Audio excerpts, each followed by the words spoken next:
am not sure, having listened this morning, with profound respect to all my distinguished colleagues who have spoken, I didn't hear anything new. We have competed for change of words to condemn, to denounce, to lament, to regret, to worry aloud about all of these things. And on each occasion, there are consequential prayers that this Senate has had to make.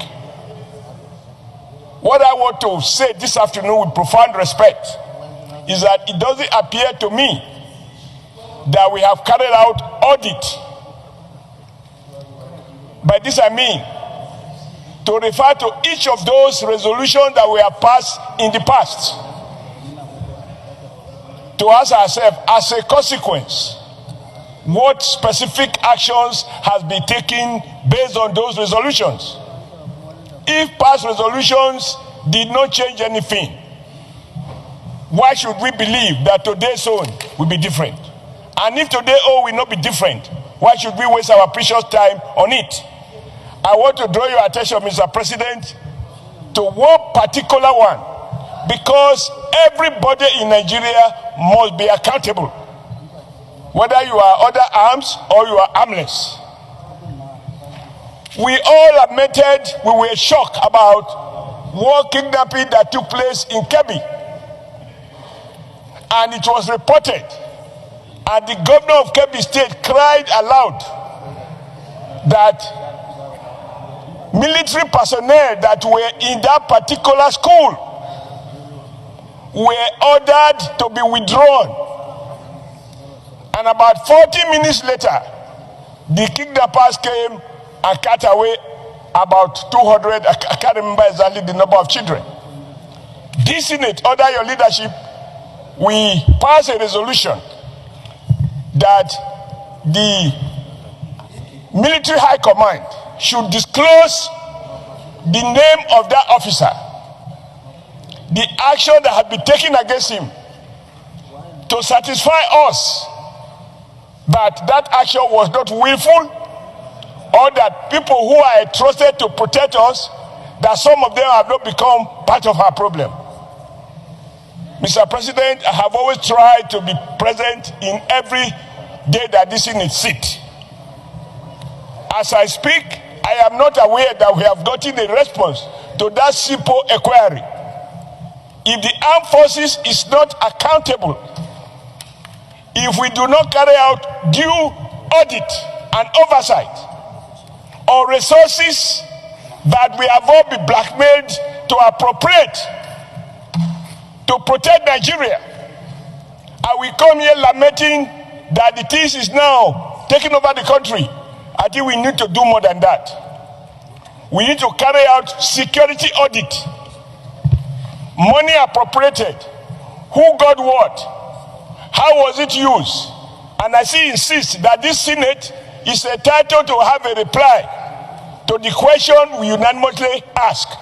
Who withdraw those people for the children to be carted away? You have 1 second. Now, if that was done, maybe these other ones now may not have happened.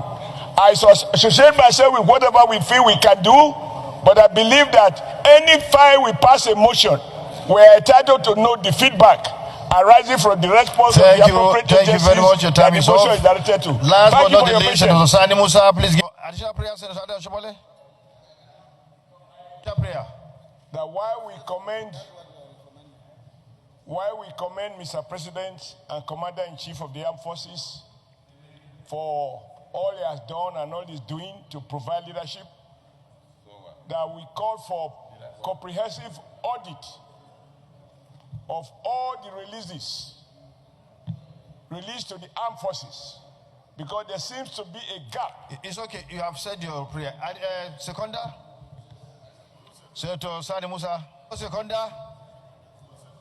No seconder. Next. If the U.S. Secretary of Defense can be called to be scrutinized publicly on the expenditures, spending, and operational mechanisms of their armed forces, especially in area of expenditure and budgeting. I think it is high time now that Mr. President, in his wisdom, called the service chiefs to account for the resources that this National Assembly have been budgeting for. Because if this is not done, the issue of overcoming this issue of security is going to be a child's play. Today, go and check the economy. Go and check how the economy plays. Today, if you look at the indices that even give the growth to our GDP and areas where these expenditures are going, you will see that real estate is playing a role in this country. Who are the owners of these real estates? How does the resources come? We are here in National Assembly every day saying we want to appeal to Mr. President to look at domestic debts. I think there is that responsibility upon us as legislators to do our oversight without fear or favor. We need to do it. We have been allocating resources at a time. 3 of our budgets, defense was carrying the highest. And yet, every day, it is either we don't have the arms, or the money is not there to pay allowances for our servicemen. Where is the money going to? Not until we do this scrutiny, we'll not be able to get it right. Because security go hand in hand with also the expenditure. If we want security, we have to spend money. So are we spending money to get the security?